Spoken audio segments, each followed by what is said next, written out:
What? The first... What were you breathing for? Oh, just we're awake now. Oh. That's my my stretch as I wake up, and then the laying in bed for 3 hours.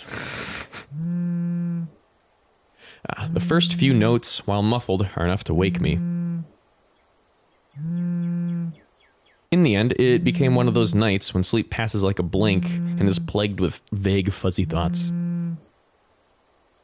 I lift a hand to rub away the drowsiness from my eyes, although it does little to relieve the gritty, burning sensation from my eyelids. Outside, the sun is yet to peek over the horizon, but night has already given way to the cool morning light, washing everything in subtle gray hues. This hour, the entire city remains unstirring. At 12? Yeah, that clock is definitely broken. The birds are chirping way too loud for it to be noon. Ordinarily, waking up before my own alarm means abusing the snooze button twice or thrice just to catch those precious few extra minutes of sleep. But the persistent ringing makes it impossible now. This better be good. Groggily, I scramble for the bag sitting at the foot of the bed. The ringing still hasn't stopped, even as I fish the phone out, and Ashton's name flashes brightly on the screen when I turn it on. Must be pretty urgent if he hasn't dropped the call yet. Took you long enough, Z-Man. Ashton, it's 6 in the morning. The sun hasn't even risen. Hell, my brain ain't even awake yet. Oh, the sun's definitely risen, and that is definitely a broken clock. Everyone's clocks are broken. Stop calling me Z-Man. It's 20 past 6, Zach. You want to talk? Give me back my 5 extra minutes, Ash. I want my sleep. Hey, don't make fun of me.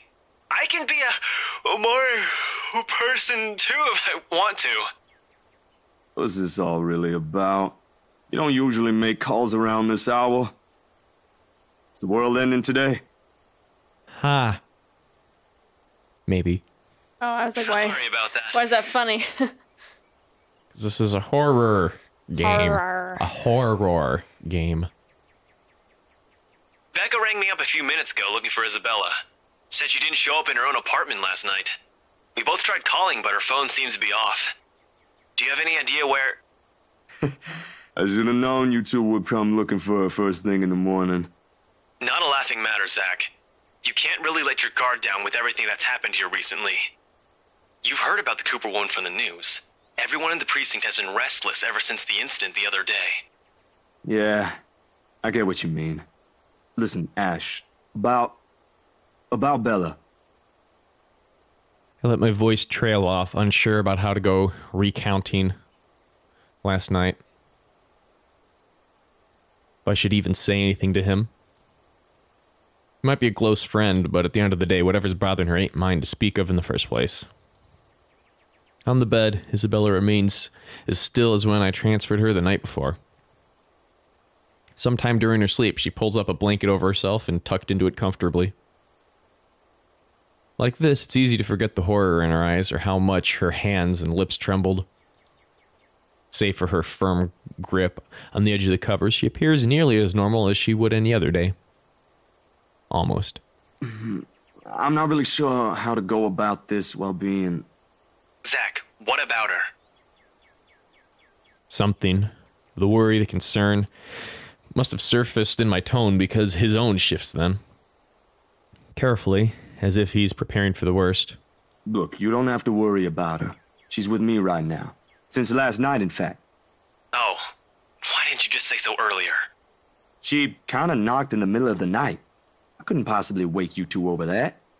And with how things are when she arrived, I thought it'd be best if I let her rest first. I just wasn't expecting people would be looking for her before the rooster even crows. You could have at least called her something. Becca's beside herself with worry when she found out. You know how much she frets about the smallest stuff. I know. I'm sorry. That was a lapse on my part. And I just didn't think... Okay, you know what? Rebecca's worries ain't completely baseless. Isabella hasn't been her usual self since the movie. Maybe even before that. I don't know if I should be opening my mouth about this, but Bella didn't outright say I shouldn't, so... So something's wrong then? I'm not quite sure, to be completely honest. I couldn't get the story out of her. Really? I thought you'd learned something from me by now. That's not it. Ash, when she appeared at my doorstep last night, she was shaking, and when I tried to ask her about it, she just panicked. Had this frightened look on her face. I'd be surprised if this was the first time I've seen it, but it ain't. Dude, the first time, she was screaming. First time? When was this? You weren't talking about the thing in the movie house, are you? Because that was just us fooling around. Granted, I think I went overboard with the joke, but... No, it happened the day after. When she invited us to lunch, you weren't there. Oh, when she saw the thing in the window? When they left? Oh. Yeah, when they were down the street. Yeah. We were walking one second, and then the next, she's crying out. I'll be straight with you. That scared me shitless. It bothered him if the way he falls silent after his telling. But whatever his opinion is stays absent from his voice when he speaks again. He's always been good with that, hiding what he thinks. Did she say anything else? Nothing. Won't tell me anything aside from a few vague words. I didn't want to push it. Where is she? Is she still sleeping? Right here with me, still sleeping. Should I wake her up or something? Let her know you guys are looking for her? No need. Let her rest. I'll drop by in a few. Today? Don't you have work at this time? I mean, I can drop her off home myself before meeting my client later. Look who's talking. My schedule's flexible, Ash. Last time I checked, you're the one who didn't have that luxury. How on earth do you think I'm able to tag along when you need me? It's not completely out of the way. They live on the other side of the town from you, Ash. Your definition of out of the way is a little screwed up, you know. It's fine. I have some things I need to do anyway. Because he loves her. Mm-hmm. I'll call you back. I've got to let Becca know that Scared Cat's fine. Bye. He drops the call before I even get a word in, and for several minutes I find myself simply listening to the rest of Luxburn rouses.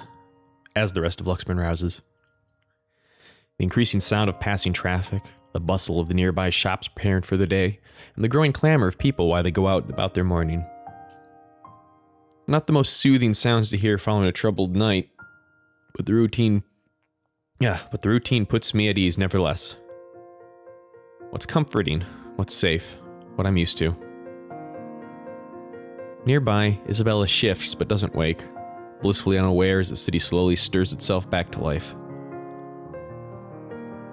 Was her night as restless as the one I had? Were her dreams as lucid? In hushed moments like this, I envy her. Unreasonable, probably a little unfair, to say in such light of last night. Only forgetting is as easy as breathing. You were like yawning yourself right there. So your mouth is open and then you hear Zach yawning, you're like, oh, okay. A small yawn escapes me when I rise from the couch to stretch. Luckily, the short conversation with Ash has effectively driven away any will to go back to bed. I still have a day to get through despite the proverbial ghosts hanging around. The orange bottle sitting at the edge of my table is reassuring against my palm the instant I pick it up. The sterile odor of the capsules, equally so. What do you think it is? Anti-stress, I'm guessing. I don't know. Whatever it is that you give people with PTSD, I'm guessing it's something. That's my guess. It's probably something to mellow him out from stress or something, maybe. Yet the weight they carry is something I've never gotten used to. Years ago, I'd spend minutes, heck even hours, staring at a single pill prior to taking one in. Now it's just routine. A way to stave off unwanted nightly visits. Although I don't think Dr. Navarro will be quite pleased if he ever finds out I'm relying on them again. I do owe him a visit regardless, especially after missing our appointments on purpose and ignoring his calls for weeks. Another sigh comes out, tired and weary, and then I pop the tablet in my mouth. Zach? What time is it? The bottle in my hand hits the table with more force than necessary. As much as I trust my friends, there are some things I'd rather keep to myself. Uh-oh. Morning, Bella. Did you sleep well? She answers the question with a long, drawn-out yawn, one reminiscent of a child. A chuckle manages to come out of my mouth at the sight.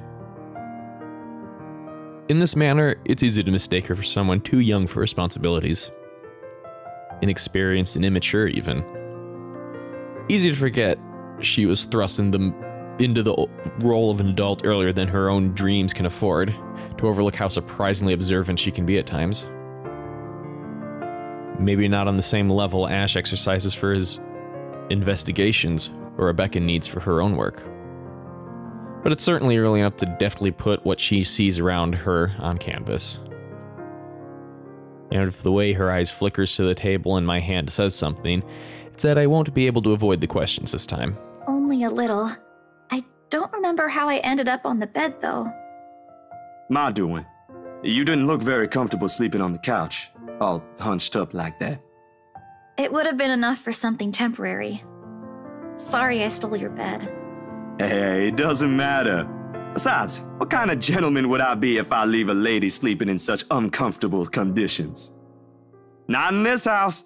My Nana will give me a tough scolding if I ever did that, I'm telling you. You're right, last time it is Nana, not Nana. Thanks a lot, Zach. I know I barged in at a very inconvenient time last night. I wasn't really thinking when I did, and... Hey, it's cool, Bella. I ain't mad at you. That's what friends do. You guys are welcome here anytime. Although Ashton abuses the anytime part a lot, I don't really mind. We might have less wiggle room if all four of us are present, considering the size of this place. But as long as no one makes anything explode, it's totally fine. Huh. Fine or not, I still owe you one for last night's trouble, especially since you don't seem to be... A concerned expression passes over her features as she spares another cursory glance over the table, back to the bottle holding every small piece of what keeps the bad memories at bay. The blood booming over Pa's heart, the horrified look on Ma's face as she watches him fall lifelessly to the ground, and every ounce of spite seeping from the stranger's smile. You don't belong here. You monkeys don't belong here. It never stops, does it? Well, you don't seem to be feeling well. Let me know, okay? I'll make it up to you somehow. She makes a slight gesture with her hand towards the bottle, asking a question without really asking. Subtlety has never been one of her greatest assets, but right now, even Ash would have been a little amazed, if not at a loss for words at that. Just left up to me whether I'll give her the response she wants to hear or not. Tell the truth. That, we're addicted to, PTSD pills? Not addicted. Oh, maybe not, but I'm gonna guess he is. A little clever coming from her, if anyone would ask me. I feel like if he tells the truth, maybe she'll share. Either way, I think it'll strengthen their friendship. Mm-hmm. Why aren't you cooking it? I was going to. Oh. But it's never easy, ain't it? Talking about my own problems, that is. It will never be, not by a long shot. Not when I've let it stay this way for so long. I realized that long ago, when the wounds are still fresh and the dreams are a nightly occurrence. Can't force yourself to get better or move on to better things. It is what's normal now, and I can only cope. The question in her eyes may be unwarranted, born simply out of curiosity and sincere concern for a friend. I don't owe her an explanation, in fact. But of all the people I keep close in my life, she's probably one of the very few who perhaps I can trust with this. Maybe she won't understand entirely. I can never hope she will. No, never to the full extent. That alone is expecting too much of her and giving too much of what I can. However, for all her shortcomings, I know she'll hear me out. And that is all I can ask of her. My bad. I was kinda hoping you wouldn't have seen me with these. The pills rattle lightly against the container when I gently set it back to its usual place. Always the small area closest to my laptop, near the right hand. Within reach whenever, and a quiet reminder of what I shouldn't miss every day. What? Oh, is it bad? I was just thinking that maybe it's a cold like Becca's. Do you need me to get anything from the store? Soup or something? There's one nearby, right? You're so cute. Mm-hmm. I can run real quick and... So oblivious. No, nothing of that sort. I'm perfectly healthy right now. It's really difficult to say, but can you promise me you'll listen at least? What is this about, Zach? I should have been upfront with you about this a long time ago. But Ashton found out without me telling him anything. But you already know how that guy is. Can't hide anything from him. If it's something you're having trouble saying, you don't have to force yourself to tell me. I'll forget I ever saw anything and won't ask questions. Promise. No, I need to get this off my chest eventually. Besides, we're already here. Might as well finish what I started, yeah? If you say so. She takes a seat on the couch, her posture easy and open, and her smile honest. As if this is just a simple talk between two friends on a regular day. It is far from one, but her unreserved air is enough to stamp down the twinge of unease that threatens to come up. Let's hear it then. And she does. True to her words, she listens while the story spills out of my mouth, of my ma and pa, that little old diner across the pond, and what it left in me that day. I can't recall most of it now, my own account jagged with a few missing details here and there. The passing years have eroded most of my recollection of the whole incident. All except for that one moment in the kitchen. The ringing of gunshots are as vivid as it sounded that day. Even Ma's hysterical screams the moment Pa's body hits the floor motionless, his lifeblood flowing out from under him. His lifeblood? Mm-hmm. And the gunman. He was smiling. He was smiling when Pa opened the door to welcome him. He was smiling when he put a bullet into Pa's chest and Ma's head. I've heard stories of how the world can be a cruel place for people like us before. I've never believed until that moment. Nan and Gran took us right after that. Sis and I flew straight to New Jersey as soon as they heard the news. A few days after, Ma and Pa were laid to rest. And we have a new home a continent away. I didn't even get the chance to take my favorite pillow with me. They said something about the change of environment will be good for us. They had no idea the different kind of ghosts would follow me here. I expected questions, mostly those brimming with childlike curiosity, and maybe some that are a little bit too hard to answer. But to her credit, she just sat there, lent her ears, and looked at me with no expectations or unnecessary judgment in her eyes. She appears wiser and older like this. Easier to see the breadwinner in her. Her younger siblings are lucky to have her. When I'm done, after everything's been said, she wraps her arms around me, a bit awkward considering the gap in our heights, but it gets her sentiment across. But it's difficult to answer this in kind, if I am even supposed to reciprocate the gesture given my earlier apprehension. She pulls away shortly with a smile on her face.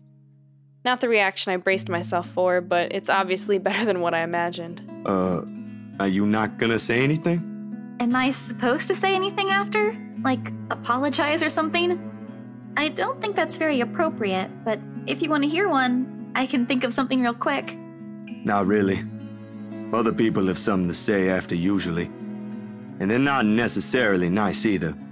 Oh, okay then. I won't. I can't think of something anyway. Sorry, I'm not very good with this. Who else knows, by the way? My older sister, grandparents, and just Ash and you for now. Maybe I think I should tell Rebecca too, but But not right now? Yeah, not right now. When I'm ready. Like today. I'm sure she'll be willing to hear you out once you do. I don't doubt she will. I'm more afraid of how she'll react after. One step at a time, yeah? Whew. Surprisingly, it feels good to get that one out my chest. I was a little afraid you'd be angrier. I didn't tell you earlier than today. I'm not angry. I'm just surprised. You didn't look like it. I wouldn't have suspected. I suppose that's how it often is, isn't it? We all have our... what's the word Becca uses? Inner demons? But this is something personal to you. I understand why you'd rather have a few people know. That too. Well, these past few weeks haven't been easy for you. I didn't want to add that. Not after last night. Something passes in her face. Brief, fleeting, and disappears right before I can recognize what it is. You okay? Yep, no worries. I'll be fine. Look, about last night, never mind. This isn't a good time, but don't lose sleep over this, alright? What's important is you got what you want to say out, and if you need me, I'll be here. I should be relieved. Her words are more than reassuring to my ears. There should be comfort in hearing those alone, and knowing I have another person to rely on if things ever go bad. But somehow, I found myself worrying more for her instead. I'll make another attempt to get the story out of her if I can. But this is a dance I know all too well, and with her, I doubt forcing her to say something would yield any results. As much as I want to imitate Ash, there's only so much I can ask that won't result in something a little over disastrous. At best, she'll stop talking to me until a week passes. At worst, I'd rather not risk it. I've never seen her angry. Outright annoyed, maybe, and often directed at Ash, but never furious. What do they say again about happiness?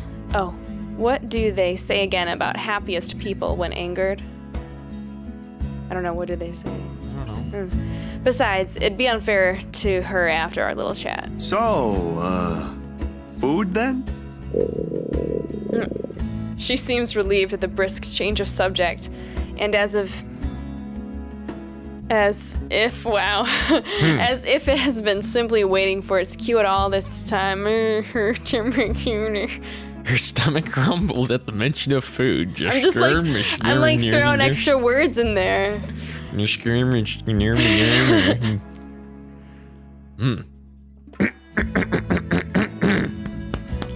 Okay. Rather loudly, as a matter of fact. Alrighty, Missy. We're going to get some chow now. Chow now. Better be quick, though. Can't have your stomach starting a revolution on us here. Don't make fun of me. I'm not that hungry. Maybe a little. I didn't think I'd end up skipping dinner last night. And now we have one starved stomach protesting. Sorry, it'll be nothing fancy, since I'm a little low on stocks. She's been living off instant noodles, so it's okay. I should probably drop by the grocery store after the meeting this afternoon. Oh, since we went back in time, I wonder if he hasn't met Hana yet. I don't remember the dates off the top of my head, but I feel like he definitely has. You think so? I think so. Because Like what day is today? The interview? Because, yeah. So we're on the 26th now? Yeah. Because this is her showing up. No. 25th. Okay. But because this was after they died. Oh, maybe he has. Sorry. No, you're right. He hasn't. Yeah, okay. You're right. He hasn't met them yet. But I thought that he...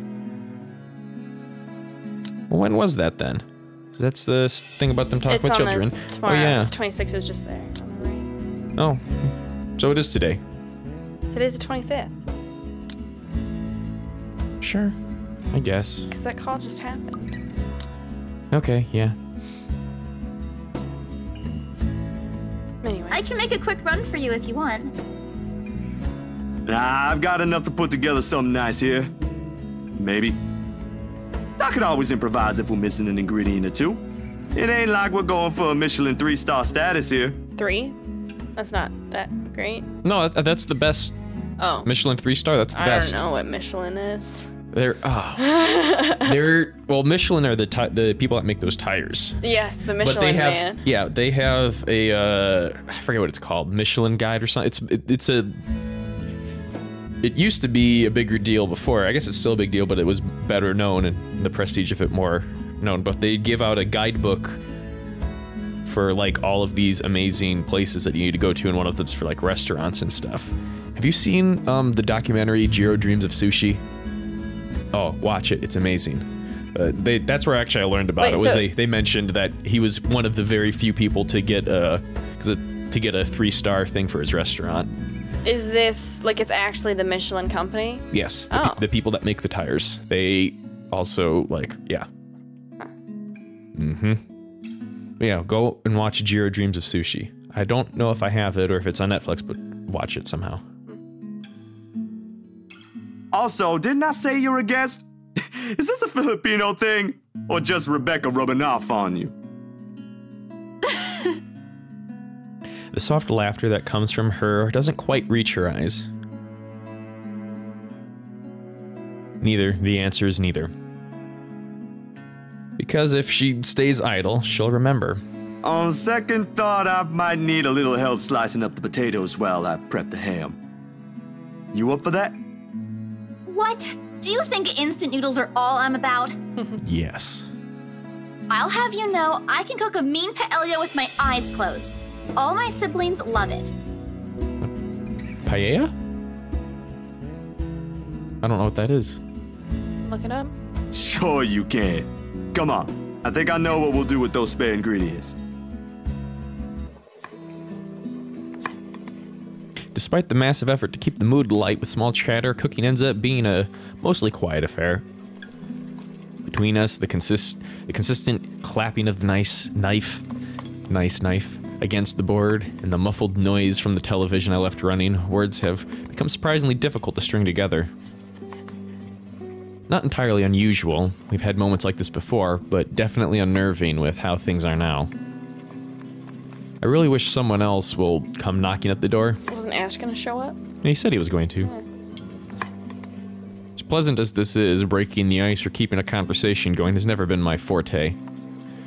Wait, it's actually pronounced fort in this instance. Oh, yeah. Yeah. Shoot. Never been my fort. That has always been Isabella or Rebecca's department. Sometimes Ash's, although most coming from him border on awkward or embarrassing. Speaking of the guy, he never did call back, and I'm willing to bet my entire yearly salary that he fell right back to sleep after that call. Oh. There he is. You owe money! Pay up! Well, he probably still fell asleep. I don't know. Sorry, Bella. Could you... Yep, I got it. Oh, it's gonna be the Potatoes dead are almost lady. ready, by the way. I turned down the heat just in case. You might want to check on them, though. Dead lady at the door. Knocking Hold on, politely. I'll be right there. Sheesh, wait up. If you keep rapping at the door like that, you'll break it down. Sounds like she's back to herself. Mm-hmm. Ash. Oh, good. You're awake. Ash has already welcomed himself in when I take my eyes away from the oven. He's never been really keen with the notion of courtesies after he's warmed up to you, this guy. All 13 of my locks he broke can attest to that. I think over time, not he had 13 locks on his door. No. Oh, okay. I understood. It was just like constantly breaking somebody's locks, though. It's just, well, the first thing that came to mind was he was talking about his dreadlocks. But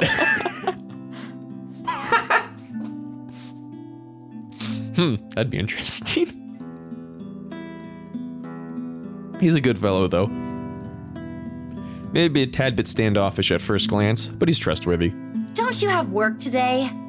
I could ask the same of you. Hey, Z-Man. You're late. Something came up? You need to drop the Z-Man. It's getting old. Sorry, I got caught with something at the precinct on the way here. Had to attend to that first before things got out of hand. I'd tell you about it, but you know how it can be with those kinds of things. Later, maybe. And you're here because... What? I'm not allowed to say hello? I doubt you're here because of that. And you're not answering my question. Because he's here for you. Ah, my bad. Forgot to mention that. He called earlier looking for you. Rebecca's worried because you didn't come home last night. You could have called my cell instead. I think he did. You weren't picking up. Anyway, I'd really hate to cut this little get-together short, but I need to be somewhere else. Come on, Isabella, let's get you home. I'll drop you off on the way. They're making breakfast. They're making food. Wait, we're going now?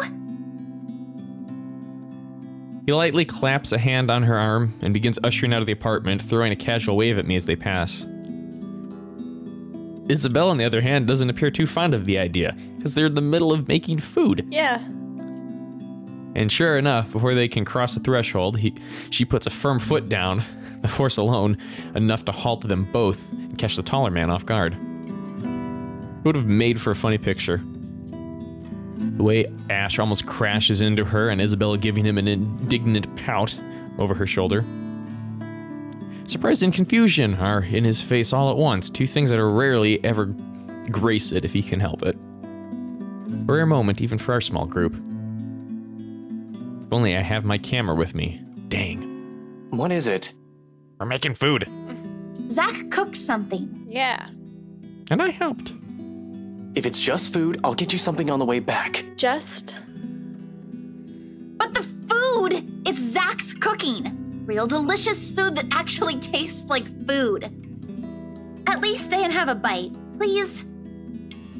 Zach, help me here! These two, whenever in the same room, sometimes feels like herding a group of unruly kids instead of talking to two mature adults.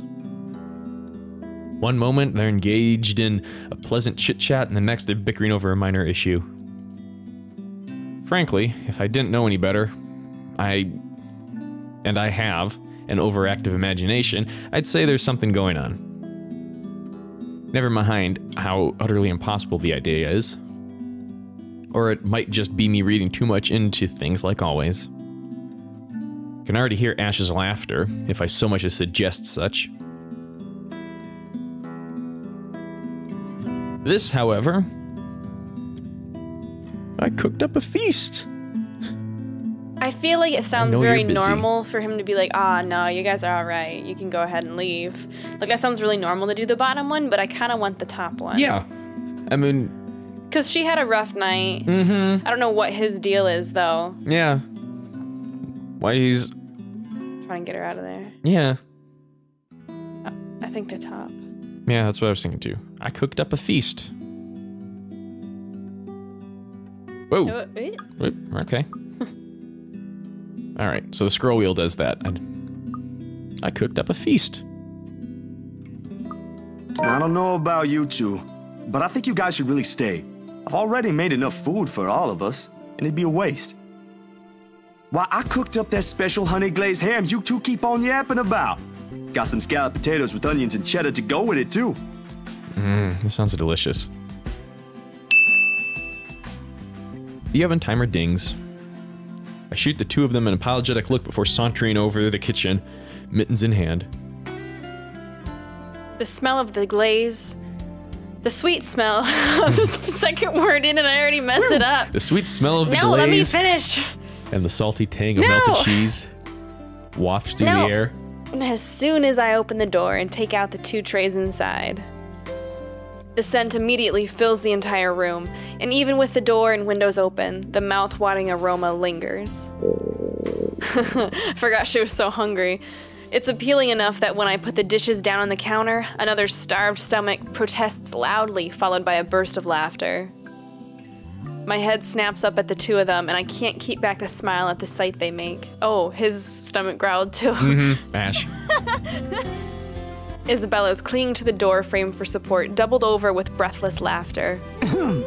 Ash is the more composed of the two, trying to look unconcerned, but a flush has crept up his neck and cheeks. It's clear whose stomach that came from, and Isabella's not going to let him live this down. You're in no place to reject an offer of free food, Frey. I think we did a good choice. I wasn't rejecting anything. Damn it, I just missed a meal, that's all. Aw, he's flustered. Shut it! Those guys at the precinct said it was urgent. Somebody has to be responsible for it. Well, aren't you precious?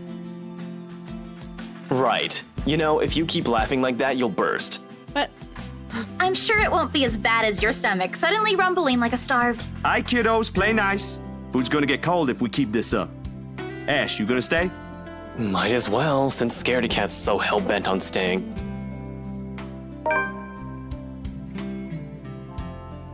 Oh, sorry.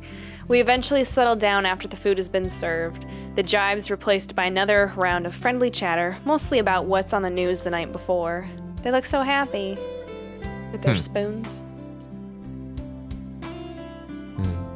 There is, however, a conscious effort to avoid mentioning what's currently on the headlines. The dead is never a good topic to talk over food in polite company, this case in particular. The wounds are too fresh, too soon.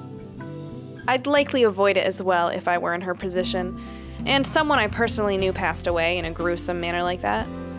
Though perhaps the closest we got to broaching the topic is when the infamous mansion is brought up again. But even then we are careful, Ash and I. We keep the conversation light and avoid bringing up her late business partner. It's the least we could do. The Wrights? Yeah, they're planning to move in soon. In fact, they already have a housewarming party planned. It's why they wanted us to rush the papers. They wanted to send the invitations out as soon as possible. Oh, now I get it. Get what? Remember what I told you last night about the new clients? Vaguely? Sorry, I was a little out of it yesterday. Was it the photo shoot? Yep, it's actually for the one you sold. Something. I just realized he has like a bunch of food around his mouth. Is that what that is? Yeah. When you put it that way, I suppose it makes sense why my boss wants me to prioritize the couple. They can have those documents rushed at just a snap of their fingers. Then they're more influential than I initially thought. Well, she took money to do it, didn't she? And I guess my boss is expecting a lot more from this project than I expected. Hope I can live up to it. Your photographs are more than good enough, Zach. You'd probably win an international award if you let yourself.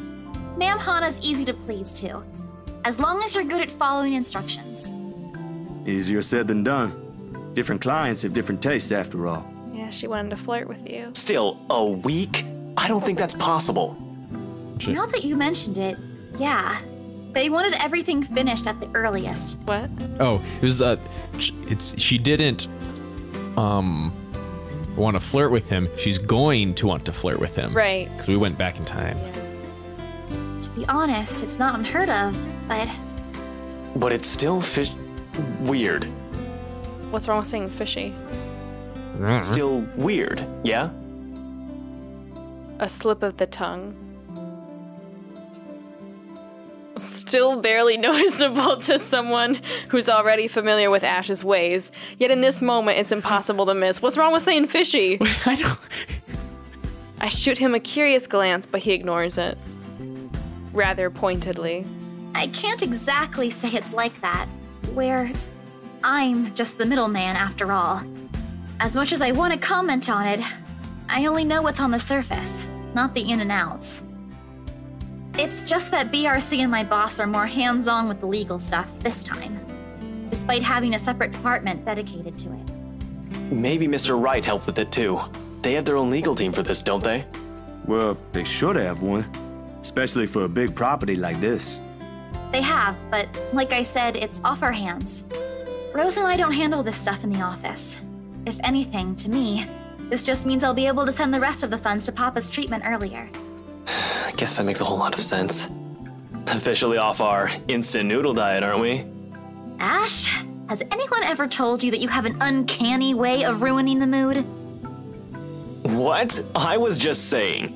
A few more months of stuffing your face with those, and I'm sure you'll start to look like a noodle cup. That's a pretty picture. At least I don't live off convenience store food. Or make poor, unassuming pressure cookers explode.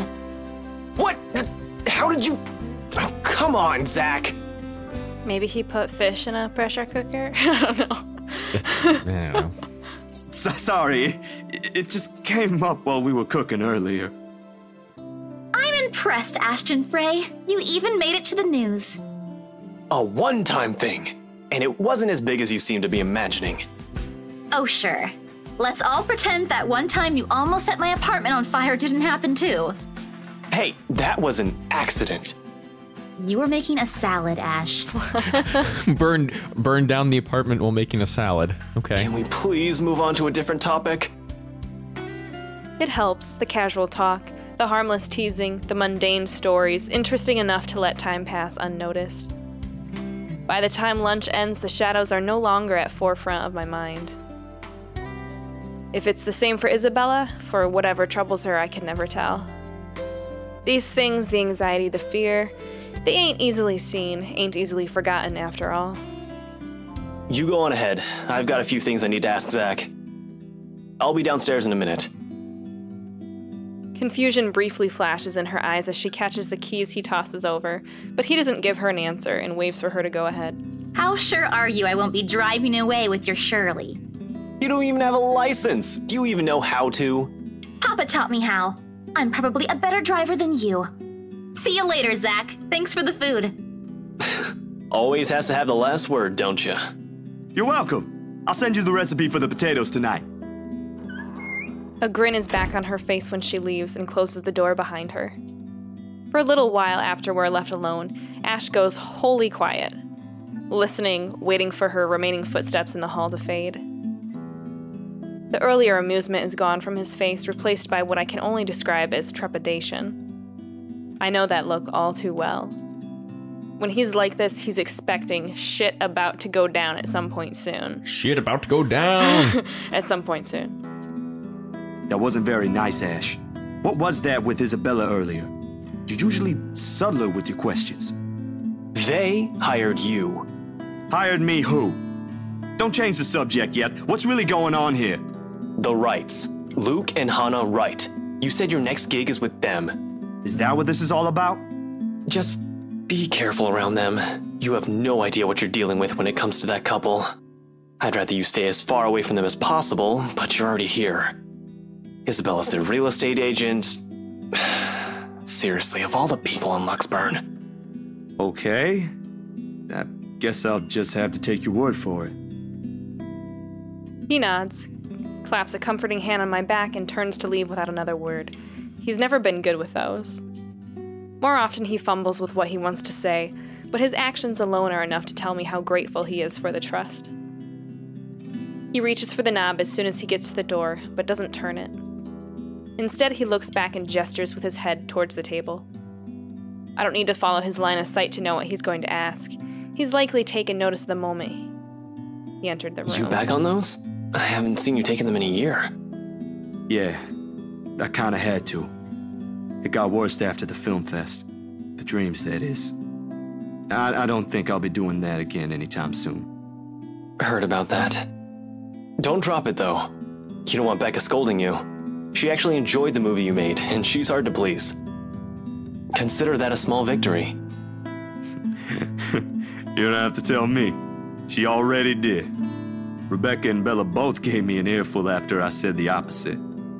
Promised them I wouldn't, but you can never tell. Hopefully, once I feel better, I'll be able to think about it properly. Speaking of Bella, she didn't open up to me, but maybe with you and Rebecca. Yeah, I'll try. I can't promise anything, but I'll talk to her. Thanks. That's all I'm asking. This time, when he reaches for the door, he lets it close fully behind him without glancing back. A mild draft sweeps into the room as I close the door behind him, slightly disturbing the papers on the nearby fridge. A lone note flutters to my feet, the letters on the surface glaring at me with mute intensity. Ermengarde Mansion, H. Wright, 11 a.m. for luxury living. After Ashton's warnings, they all hold a different meaning now.